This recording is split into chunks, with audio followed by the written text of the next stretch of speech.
Evet, bu akorun adını kim söyleyecek?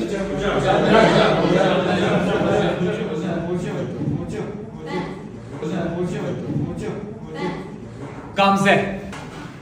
Hocam yine mi ben? Bir de hayallerim bindik bir gemiye. Kaptansa ben yine dalmışım o eski günlere. Arkadaşlar, bir videonuz 10 milyon izlendi diye her derste bu olmaz ama ya.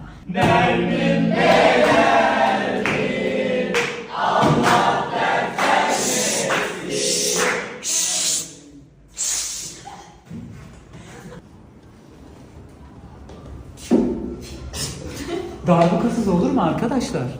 Darbukasız olur mu arkadaşlar bu? Darbukasız olmaz.